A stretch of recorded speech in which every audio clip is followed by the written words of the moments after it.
All right, so, well, in AA they talk about obsession with self as the root of the problem.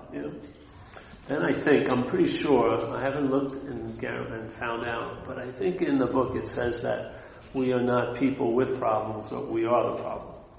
Pretty sure it's somewhere in there. So, when you did drugs or drank, did you ever become what you did? You never became coke, did you? No. There was always a separation. So no matter how much I drank, I never became alcohol. No matter how much I did drugs, I never became the drug I did. There was a certain demarcation that wasn't crossed. No matter how strong the obsession was, it was always felt that I was obsessed with that. So the I and that were different. My little hypothesis in AA is that I don't believe the root of the problem is obsession with self. I believe the root of the problem is identification as self. Now, it may sound semantics, but it's usually different because from my point of view, the obsession with self is how the mind reinforces the identification as self. So if your head was always talking about you, it would be easy to take that you to be you. If you had a giant propaganda or like a K-Paul, a radio station that was you all the time, or actually me really, 24/7, it would be easy to fall into the idea that you were that which the mind is suggesting and inferring and assuming and pointing at. All the thoughts are usually, they're either coming from you or they're about you. Either you're the thinker or you're what's thought. It can switch in 1 second to the other. You can believe you're the thinker of these thoughts, and then you can believe that you're the object of the thoughts. That the thoughts are about you. It switches.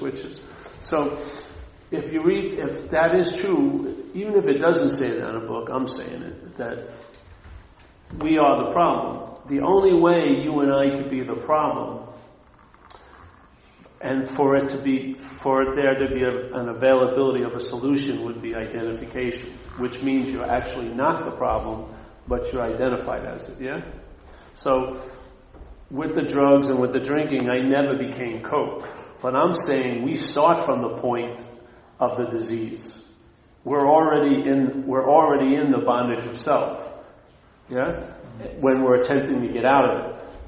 And in a sense, if you're identified as that which you're trying to get out of, that would be self trying to get out of self. It's a very common statement in AA that's a failed system. Self can't get out of self. So if I try to stop thinking about myself, that's thinking about myself. You know what I mean? It just goes on and on. There's never a point where it works. It just goes back.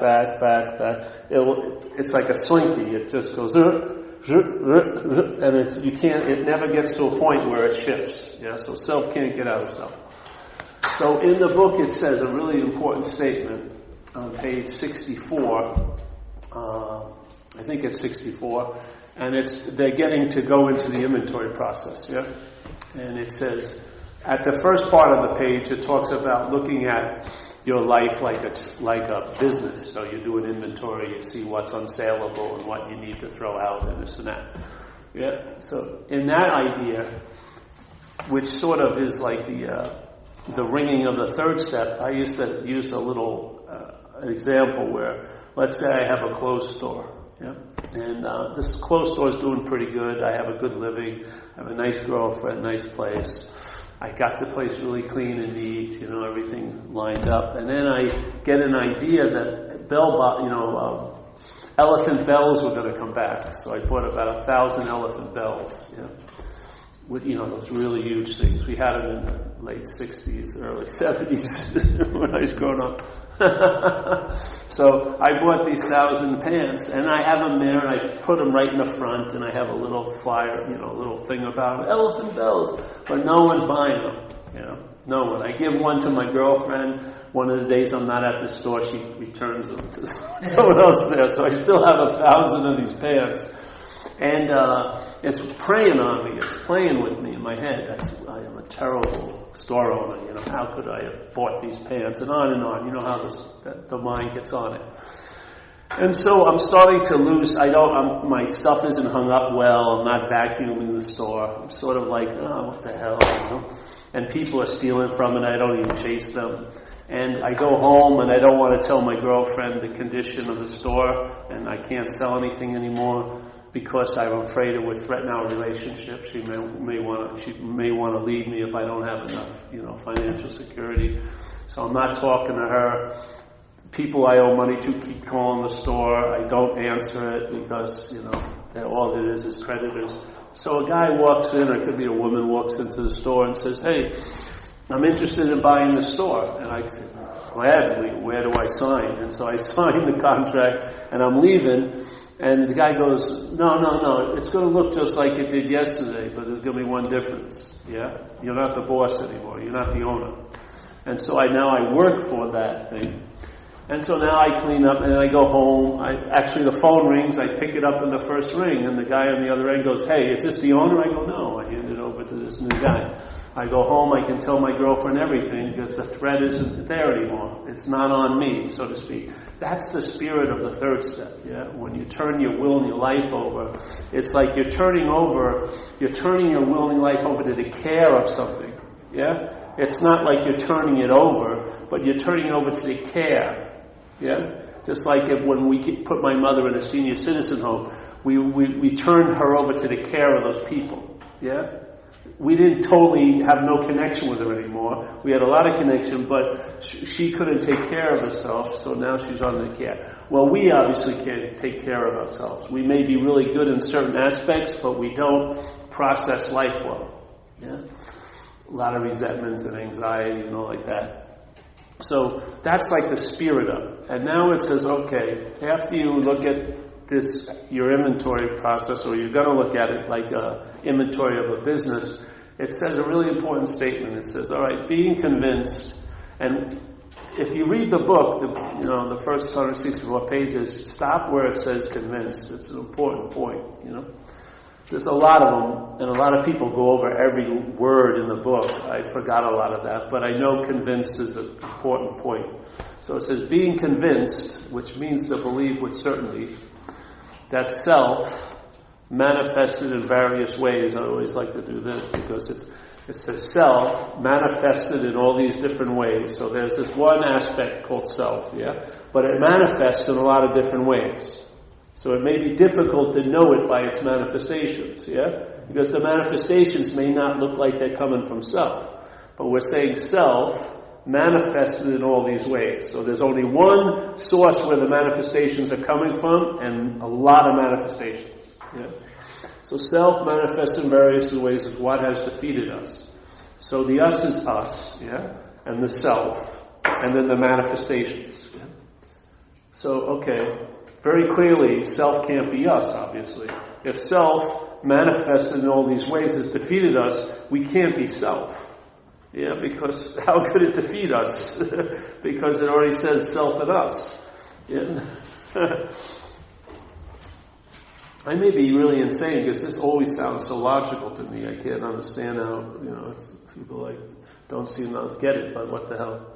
That's not my job. My job is just to sit here and share, really. And it may be coming to an end, who knows, the way it's looking tonight. So, self manifested in various ways is what has defeated us. Okay? You're convinced of that. It's a very important point. It says, alright, you're convinced of that. Okay, now we're going to look at self's common manifestations in one's life. In the next paragraph, it starts with the word resentment. So if you follow the logic, resentment is an expression or a manifestation of self in one's life. And if you get 50 people who are in the program in this room who've been coming for a while, or 800 people, and you ask them what self defeated them, they'd all have the same answer. And that would be myself. So self isn't what defeats us. It's the claiming of self or the identification as self. So when this, whatever this may be, becomes identified with this mental idea called self, it's now open to the defeat of self. As soon as I become identified with the self, that opens me up to be defeated by it. Because now, self is going to be where I seem to be, manifesting right through me. And as it's manifesting through me, my understanding is they're mine. Yeah? So these are my resentments, these are my this, they're my that, they're my thoughts, they're my this. So all of these things, they have the perfect invisibility sheath, in a sense, because we claim them to be ours. Yeah? Which, that you can't be more identified than that. You can't be more identified than when something is moving through you that's not you, you keep calling it you. Yours, yeah? That's the act of being identified. For me, that's the root of the whole problem. Yeah? Alcoholism is one certain subdivision of self-centeredness. It's a nasty one, and it's a prolific one, and it paints with large strokes. Yeah, so it's easily recognized. But it's the real dis-ease is identification as self. Yeah? And most people are in that dis-ease. Yeah? They're taking what they are to be something that they're not. Yeah? Even though every second of the day, consciousness, or like they say in AA, conscious contact, the way they use it, I think, in AA is more like as an activity to try to produce contact with a higher power. But I see conscious contact as what's happening here. So what is conscious contact? I would say, you could say it's consciousness and contact, yeah? So that's what brings us alive. Consciousness is not you or me. Consciousness. Yet, we witness or we reflect it or we're aware of that consciousness all day, but we don't seem to think it could possibly be us. We keep thinking it's something I have, something I was unconscious for a while, now I'm getting more conscious. It's like a claimed activity instead of maybe what precedes all activity, yeah? Which is the seeing of things. Yeah? If I didn't, no matter how far I go back, even when I'm sitting here, so let's say I go back, seeing, go back here, feel the skin, go back even farther, see the thoughts in the head, have some sensations in the body, keep going back farther, the thoughts, the feelings, this and that. I can never get behind consciousness.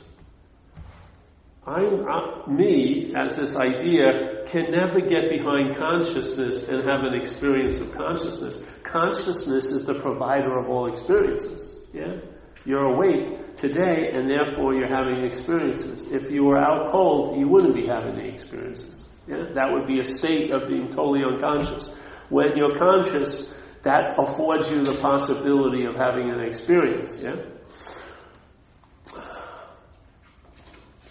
I don't see that it's a big leap to maybe take consciousness or spirit as your nature instead of a mental, physical nature that's contrived. It's like a wedding or a joining together of body and mind. One very matter-oriented and one much more subtle. It's a weird thing. You know, to take yourself to have a body or to be a body, and to take yourself to be to derive all sense of being something by the body, and yet when you see all of the bodies, you're a special one. You call it me. Yeah? Even though when I'm seeing everyone, I call it a you, and everyone's having their view of me as a you, and no one's ever going to see me as a me. I'm the only one who sees from this idea of being me. You see me as a you.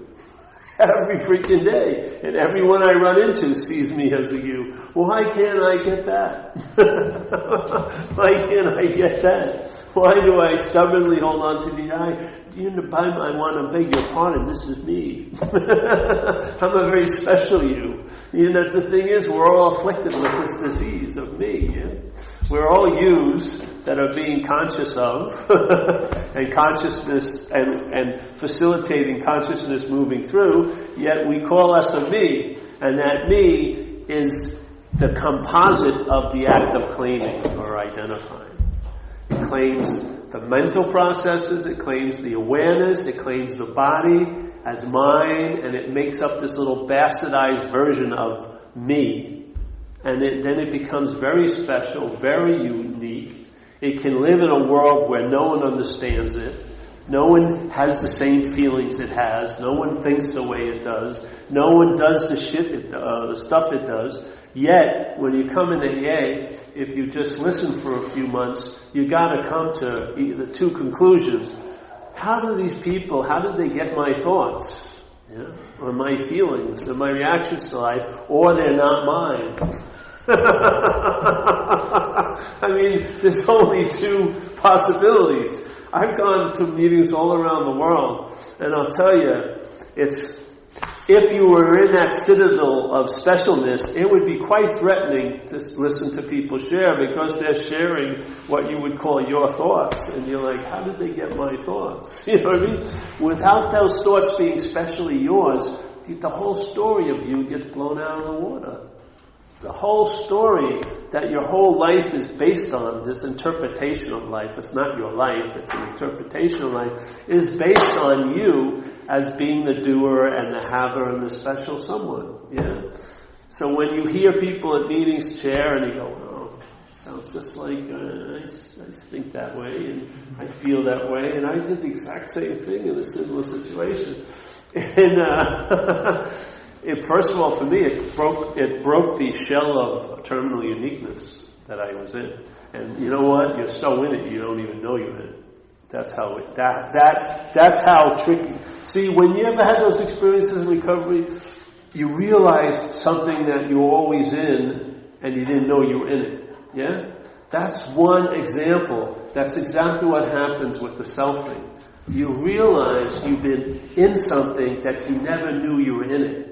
But something happened, the mind breaks out of it, and in that moment of being out of it, it recognizes, Jesus, I was wearing that suit. That's not my skin, that's not who I am. It was something that my mind adapted to. Yeah? I wasn't always that, and therefore I'm not always going to be that. That's called the beginning of freedom from the bondage of self. Because if you're not that which is defeating you, you can be free of it. If you take yourself to be that which is defeating you, you'll even be defeated by trying to become free as it. Yeah? You'll be ultimately defeated every turn because you won't be seeing the real dilemma, which is not, I'm having all these troubles. No, you are the problem. And the reason why there's a solution is you're not the problem. Yeah? You're truly not the problem. You can't go, though, from the problem to not the problem. You go to admittance of the problem. Yeah, that's what we do by doing inventory processes and making amends. We admit the problem and we demonstrate that admittance. And by finally admitting it, then we realize I'm not that. When you're trying not to be that, you're that. That's how it gets you. It's like a reverse predator-prey, like in the jungle. It's different. It's not like the predator has the prey. In this case, selfing, or if you want to, I don't like the word ego, and it's not even close really, but let's say selfing. Selfing has your attention and interest, or what you call you, by you moving away from it. By you trying to get away from it, get relief from it. You're really getting relief for it. It's a glutton for relief. No matter how much relief you get, it'll just eat it up. And you're trying to get free for it, or as it. The freedom here is from it. Yeah? When you realize you're not that, the first thing what happened with my mind, the first thing it entertained after it had that realization, hey, I'm not that, is I can be free of it. I don't have to therapize it anymore. I don't have to lie for it. I don't have to let my life get smaller and smaller to accommodate it. I can be free of it. Yes, good. Now that's a radical solution. To be free from it. And it says it in the book, a couple of places. It's not like it's not in there. It's available. You need the eyes and the ears to see and hear it. That's all. So, here we go. Self is what has defeated us, manifest in all these ways. We're now going to look at some of its common manifestations. That's the introductory inventory we do in AA. That's what's called the fourth step. Resentment, fears, harm done to others, you look at your sexual behavior, yeah? Those are manifestations, and those are fields where manifestations occur. The sexual world, with a lot of manifestations of self goes on, yeah? Resentments and fears are manifestations of self. One is, it seems like the resentment is something happened to you. The other way, the fear is producing the perception that there's threats out there. It's the same saying, but resentment has a direction like somebody did something to me, right? It was a threat, or somebody hurt me, or, like as if it came outside and it did it. But if you really do a fear inventory, a lot of times you'll have no reason to have the fear. It wasn't an incident that's producing the fear, it's the mind's anxiety that's producing it. Yeah? And that's all from selfing. Yeah? If you have faith in that thought system of, you have it all day. It's constantly, it's like a radio. Even if it's thrown on the water, it's still on, You hear it, it's still doing its same, yeah? The problem is, if you identify it as it, your ear is glued to it. You're listening to it like it's the Greek oracle. If you're not that, you don't listen to it, you hear it. It's a much different experience, yeah? Listening is your intent, you're engaged. Hearing is just what's happening, conscious contact. Yeah, much different. So let's say I have faith, and there's no one who doesn't have faith. Everyone is a faith worker here. Yeah, everyone, everybody. The mind has what we call faith. It has that. So if you have faith in a failed system, which is what it says in the book, why are you in so much fear today? Isn't it because self-reliance has failed you? So self is a failed system, yes. So if your faith, which is another, you could say it's a reliance, yeah? When your faith is in that failed system, what does that failed system produce with your faith? Anxiety, doesn't it? You're believing thoughts that have no creds whatsoever. They're the same crazy weatherman that's been forecasting stormy weather since you were young up there. And yet you keep falling for it in a sense. There's no you falling for it, but the mind keeps falling for it. Why? Because it has faith in it. Why? Because it believes it's about it. Yeah. That's the hook. If someone comes over your house who is relying on a failed system and likes to talk about it, yeah, you would be bored in a minute. You'd be going, oh, Jesus Christ, I've heard this thousands of times, Yet you've heard it millions of times in this theater, and you're still paying for the ticket. It's like Die Hard 85, It just goes on and on and on, doesn't it? Why? Why would you have such wisdom about someone else's little porno theater, yet you're totally indoctrinated in the thing is it's the being identified, yes? Your interest and attention wouldn't go down these dead roads of the past and the future as much as it does with all these imagined bones down there. It wouldn't go there unless there was a belief it was about you. I swear to God, you would lose interest in it. Yeah? You would lose interest in it. You want samples of? That's what we do in recovery with service. You do service, what happens? You forget yourself a little bit. Once you forget yourself, you feel pretty good. Yeah, it's almost guaranteed. It works a lot. Yeah. Why is that? It isn't the certain kind of service you're doing. It's getting out of oneself. It sort of takes your interest and attention away from this fixation, and you feel better with that lack of fixation. Yeah? The selfing knows how to bounce back from that. It immediately claims the doing of the service and says, I'm doing service. And then what happens is when it starts saying, I'm doing service, you're going to need to have to do service really soon. Because you'll be back in the idea of self again. Yeah? So the whole point is to get out of self. Yeah? But if there's no claiming, yeah, then the service reveals something to you. One of the biggest aspects is you feel available. Yeah? You got out of yourself, you feel available. In other words, your interest and attention stuck on this fixated object goes disperses, yeah? And that's the presence of the Spirit, is the dispersion of attention and interest. When you're like, that's a sense of something that's really powerful. So you do this service, now you feel available, and then people say, hey, I felt the higher power when I was doing that service. I went to that detox and then I felt the higher power. What's the higher power but the presence? And what's the present but your absence? Really? Like St. Francis says, it's in self-forgetting that you're reborn. Yeah? So in the forgetting of self, doing the service, you get to remember what you really are. You call it something else, the presence, as if it's a thing out there. I would say that's what we are. We are that presence. Yeah? The service reveals what we truly are.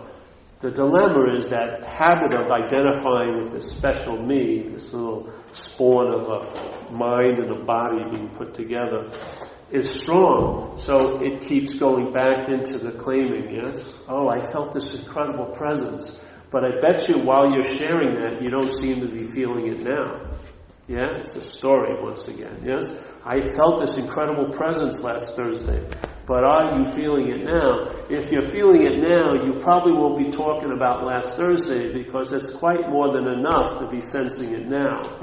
I swear. Your stories get very diminished because you're in it. Yeah? And you're aware that you're in it. And being in it, it's always being in it. It's not like there was a better being in it last week. Or there's really going to be a great being in it 3 weeks from now. This is it. Yeah.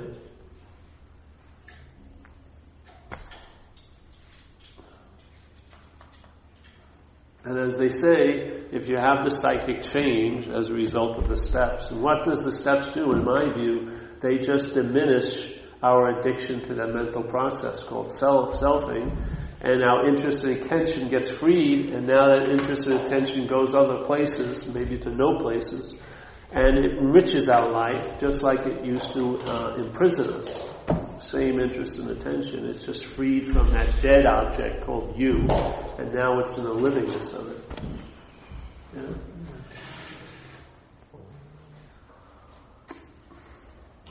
And if you're really here, you don't have much memory, because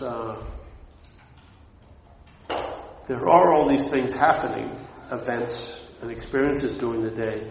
But if your single eye is on the context that's always happening, that's not an experience that you can have a memory of, because it's here now. You can't remember it because it's here. You know what I mean? There's no need to remember it because it's here. That's the beauty of it. So the particulars of the day don't mean as much because you're in the spirit of the day. Yeah? You're traveling lighter. And then there's an unbroken moment.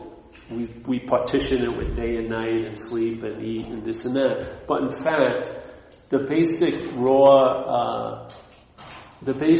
bottom line of this place is awareness. Yeah?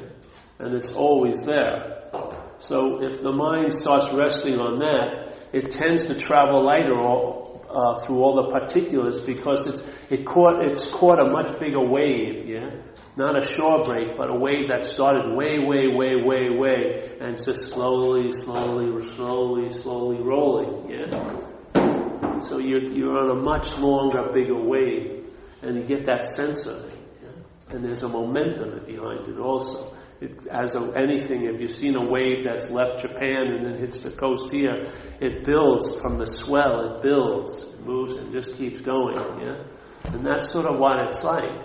So the days and the years don't mean so much anymore, but the moment is very valuable, yeah? The moment that you're in. This is where you're investing.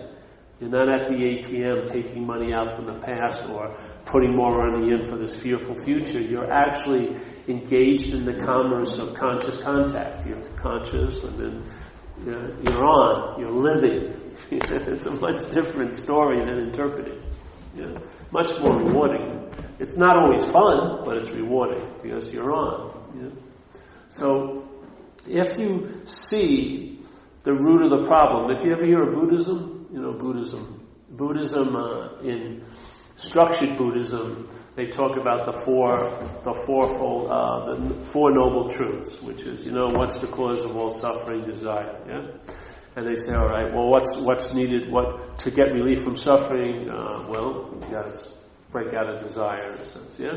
And then they go, okay, Eightfold Noble Path. So it's like the Buddhist 12 steps in a weird way, right? So the Eightfold Noble Path. And it's just like it's in a way, you can look at it the way we look at AA. The first step is there because it precedes the second step. And there's a certain process that you go through. If you try to skip from one step to if you try to start making amends when you're on the first step, it probably won't work, yes? But if you go all the way through the first 8 steps, then the amends may really work because you've gone through a process, yeah? The mind has changed a lot by doing the steps. So here in Buddhism, there's the Eightfold Noble Path. And the first one is right view. Yeah? And then all the other 7 ones, each one of them is preceded by the word right. Yeah? So the right goes through all the eightfold things. So there's right meditation, right livelihood, right understanding. Yeah? But if you look at it, just like the first step is so important in AA, yeah? The right view is what causes the right to transmigrate into the right meditation, the right livelihood, the right understanding. And the view of Buddhism was the right view was anatta, an old word in Pali. And anatta means non-self. Yeah? So like St. Francis says, it's in self-forgetting, yes, then you're reborn. Non-self is the Buddhist take that there is no long-lasting independent separate entity. It's a story in the mind, yes, a way to organize this place in its interpretive little scheme. And some aspect of us, I would say the only aspect of us, seems to allow suffering to occur in this ignorance. Yeah? So if you forget your nature and take yourself to be another nature, you're now going to probably live and suffer the consequences those other natures suffer from, like the body, yes? You're not going to I'm not going to dunk probably in my life, yeah? I can't reach 12 feet. You're going to live in a lot of limitation, yes? If you take yourself to be the thinker of the thoughts, every thought you'll claim to be yours, and you'll have thousands of opinions will come off of that saying they're good and bad, I shouldn't have, these I can't share with anyone. And then it's all claiming and all separating and storing and dumping it on others, yes? Way too much stuff being claimed. All this processing. You're the doer, you're the habit, you're the thinker, you're the mover and the shaker. Way too much. Yeah? This is sort of freedom from that. Yeah? But not as the self, but from it. Yeah? You see that maybe what precedes the self, I am. And what comes after that I am, I'm not. Yeah, maybe that's a clear way of looking at it. So what precedes the self, I am. And what follows that I am, I'm not. Yeah? Instead of taking myself to be something that I'm not, which immediately becomes a denial of what I am. For this to be so, my mind has to make that not to be so. That's why people don't run into spirit. They don't run into God. They don't feel what's everywhere. Because they're in a special somewhere. Their minds are addicted to being the false I am. Yeah? Which is I was and I will be, really. That's its world, is I was and I will be. The I am is different, yeah?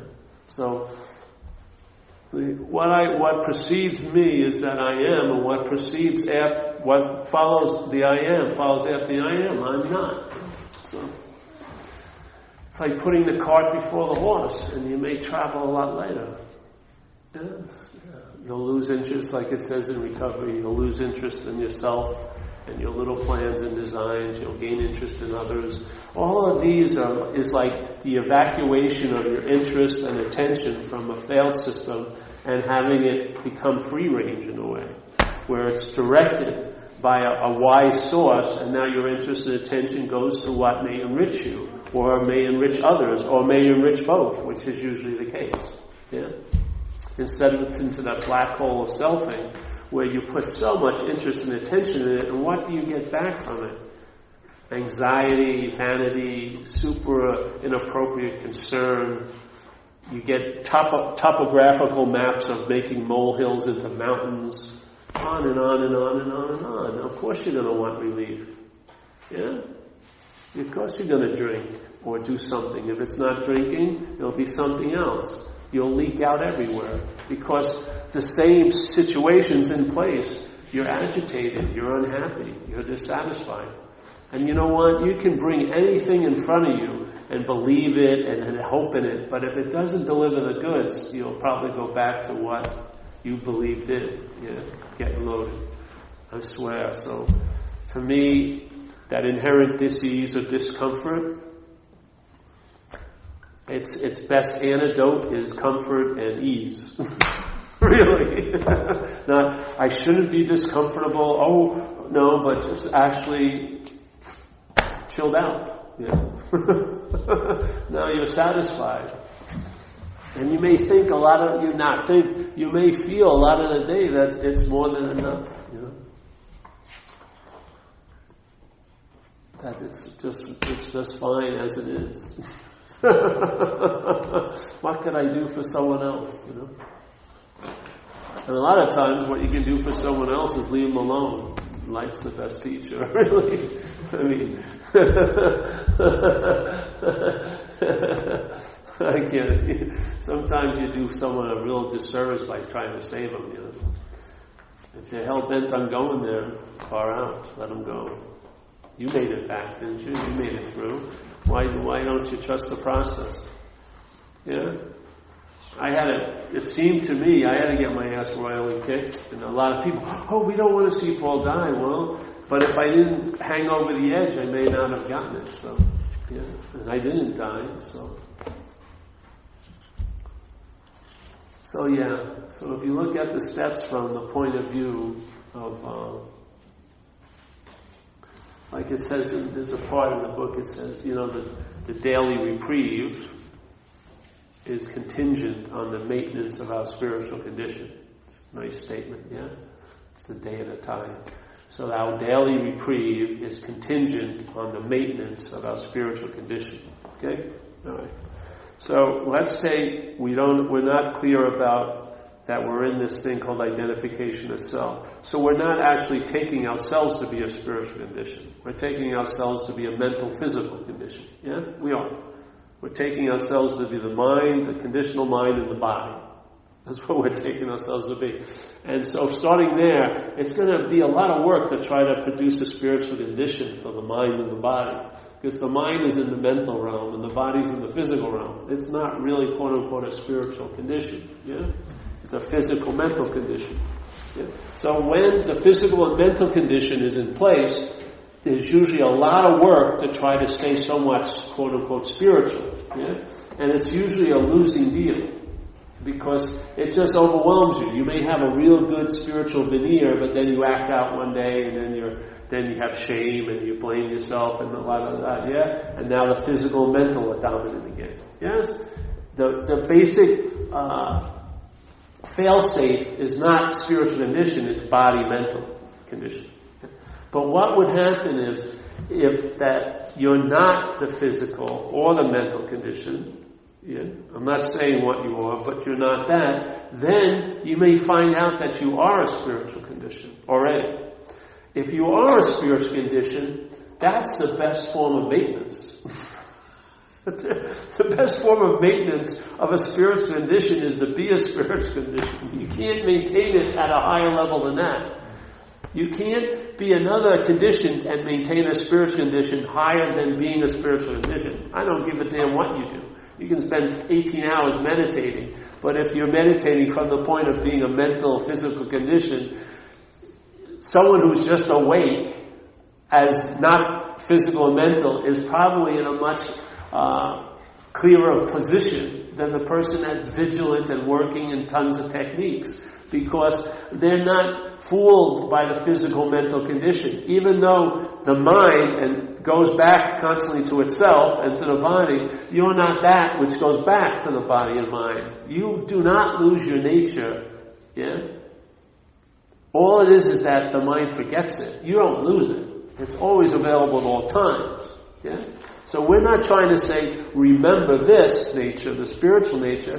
We're going to go with, like St. Francis says, let's forget the physical and mental nature. Not forget by shooting dope and disassociating. That's not forgetting it. That's a mental denial of it, which doesn't work. But let's forget that we're a mental and physical condition, and we may find out that the spiritual condition is on. Yeah?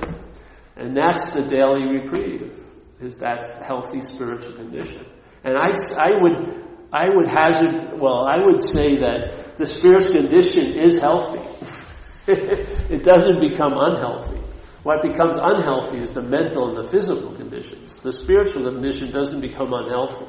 We're trying to apply the rules and the ideas we have coming from the physical and mental onto the spiritual. Yeah? I think it's a bad move.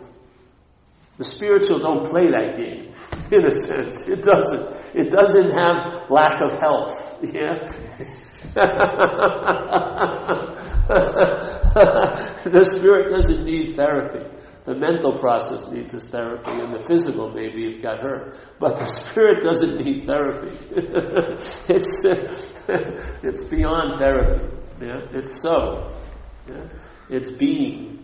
It's not here to complete anything, or to achieve, or to accumulate, or to arrive at, yes, or realize. It's already that. Yeah? It's a complete system.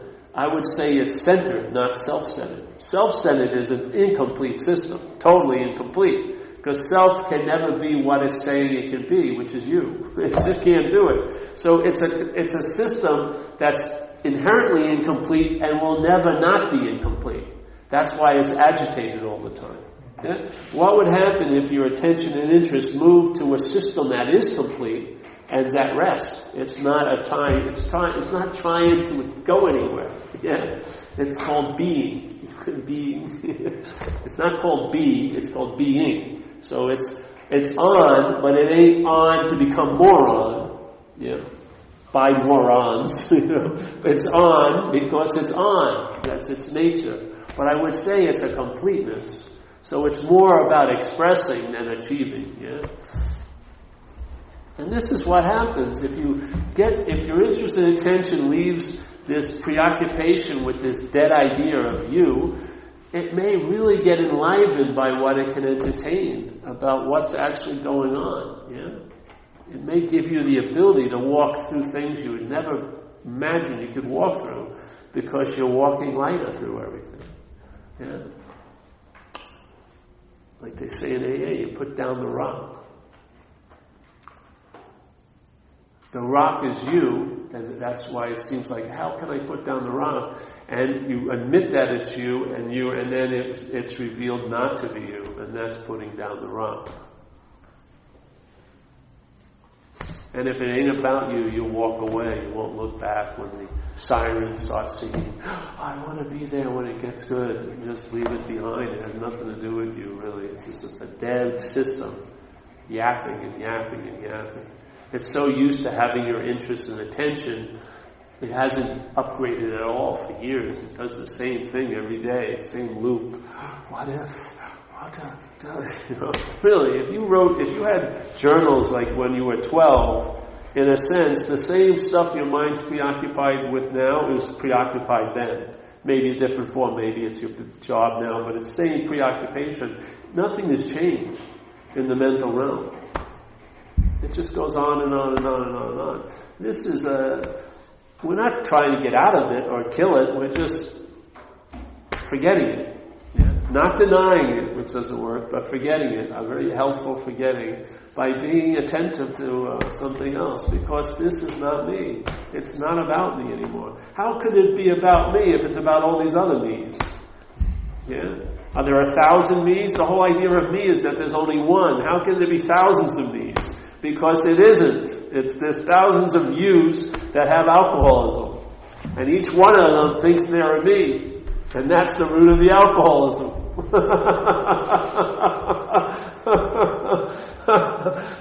You can be right in the perfect diagnosis, but if you think it's me, you think, hey, I don't have that.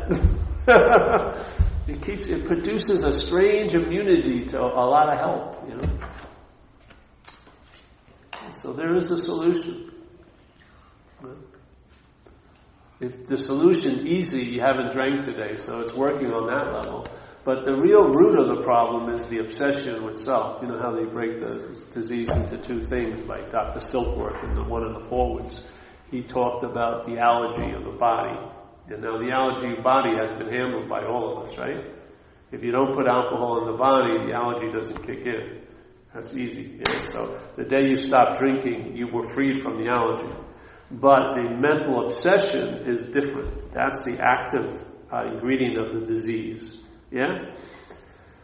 The allergy is a proactive ingredient. It has to be brought about by drinking. But this is active. Yeah? The mental obsession. So, the relief of the 12 steps are about that. Yeah? Not drinking has already worked. But then you get to see the real aspect of the disease, which is the agitation of mind. Yes? Constantly. And playing God and controlling all that stuff. There's a lot of attributes you'll find out, but it usually can be put under the banner of playing God. Yeah? When you see that, yeah, that's what the steps do. They illuminate that, so you see the beast or the parasite. Yeah? When you see the parasite, hopefully it'll hit you that to see the parasite, you can't be this parasite. You know, you can't, like the eye ain't going to see itself while it's seeing. Yeah? So if you see the parasite or the workings of the parasite, and all the parasite's doing is just this stream of thoughts and interpretations and claiming, but they're used to point at or infer a phantom you. Yeah? A bastardized thing called me, meaning the mind and the body, as being Paul. That's all it's doing. That's what the thoughts. One of the main things of the thought system is to reinforce the identification as self. Yeah. So when you see, let's say you start very simply. Okay, these thoughts are freaking driving me crazy. I listen to a lot of people share them. I realize, hey, they're not my thoughts. They're alcoholic thoughts. I bet you'll get relief when you start calling your thoughts alcoholic thoughts. You'll get some relief. Yeah? Why? Because it works. So what happens? All right, let's take it farther. Maybe so they're alcoholic thoughts. And then you realize, well, then all the thoughts, in a sense, are not mine either. Yeah? So now I just have a thought. They're not mine. Yeah? The act of being identified as the thinker is what causes them to be yours, or makes them appear to be yours. Yeah. Once they're yours, you got to do something with them. They're yours. Yeah. You can't seem to let them go because they're yours. They got to be thought about, or go over and gone over and ruminated like this. I'm saying, man, I've seen it. I've seen it in my own life a lot, and I've seen it with others. What would happen if the mind that precedes the thought, which is a mental activity, mind, was dropped out and it was just a thought? I'm telling you, you'd travel lighter with that radio station blaring. You'd be hearing it, but you wouldn't be listening to it. Yeah? Maybe you'd still buy the olden goldies when it runs it, yeah? But after a while, you'd either outgrow them. You'd have an immunity, a real, reliable immunity to the disease of alcoholism.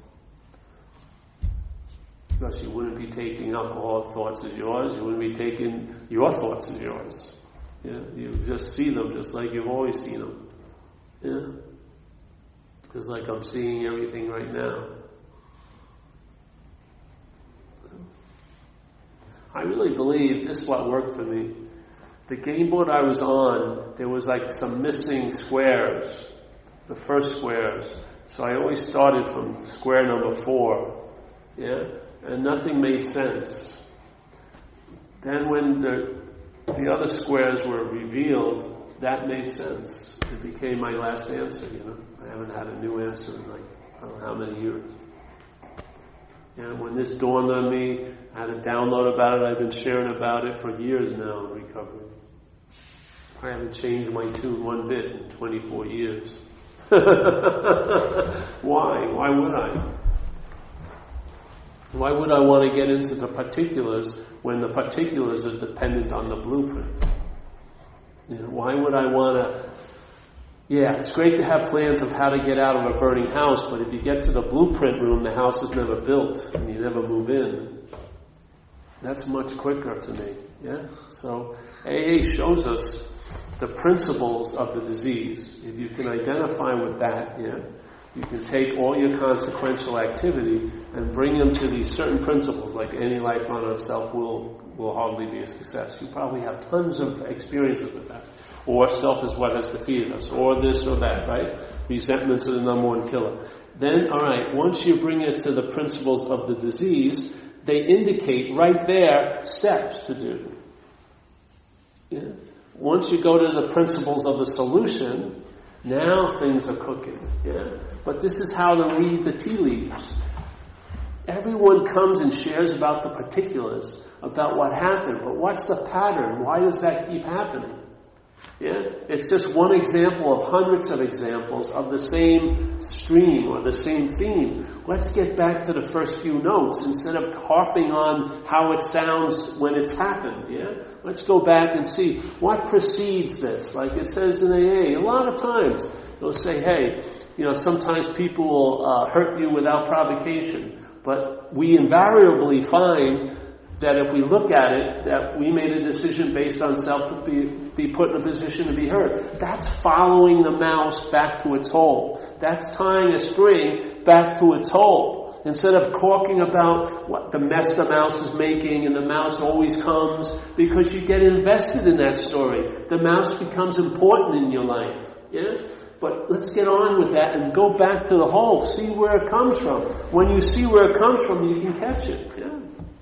So, to me, there are very sound principles about the disease, and there's sound principles about the solution. The principles aren't the solution. The solution is you, the spiritual condition. The solution is mind. Yeah? The principles just allow that solution to get some airtime, so to speak, in our days. Yeah? So when the radio station goes off, you ever hear those emergency things? They usually have a sound. This is like no sound happens. A pause occurs. That's when the real message is coming through. That's what to pay attention to. Is when the pause occupies the airwaves. Yeah? Because the pause leads you to it. There's no it, but it's that. A pause is a free sample of what's available, which is that spiritual awareness. Yeah? To be conscious of no thingness, to be conscious of what can be sensed but never seen. Yes? What can be intimated yet never embraced, really. But you can intimate it because you're under its embrace in a way. Yeah? There's no need to, like people say in a lot of recovery meetings, I've got to change. But really, all you need is to be willing to change. You're going to be doing a program that you're under some changes. Yeah? They're not, you don't have, and what's called upon you to do is just usually stems out of the changes that are occurring by just doing the steps, yeah? And then maybe you'll change where you live or who you see, this and that, yes? But the idea isn't that I've got to be willing to change everything. I just have to be willing to change, yeah? It's disengage from you being the boss of changing things, but be willing to change. Yeah? And if you are, and the only truth in that is by doing the steps and doing service and commitments. No stories says that you're willing to change. It's in action. When you're willing to change, you'll be put under an incredible change that works unbelievably on alcoholism. It just does. It's a perfect system. It's like a soup mix. It doesn't fail. If you put in certain ingredients, it's going to distill all the alcoholism out of you. Yeah. I'm telling you, it works. So, yeah.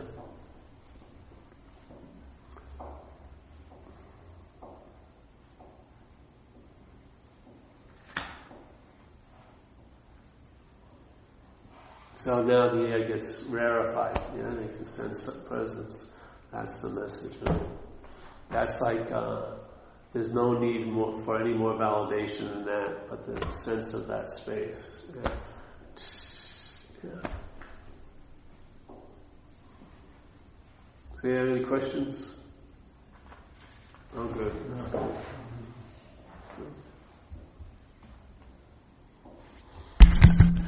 It's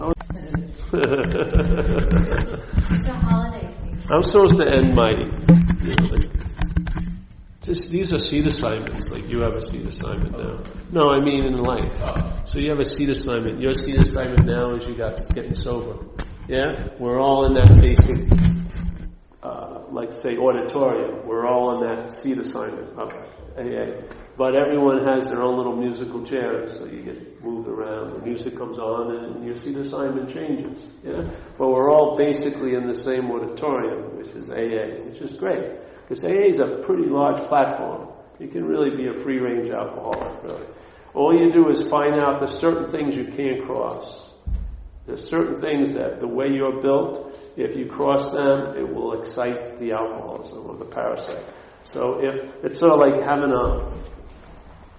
a big dog, yeah, that you used to have in your house.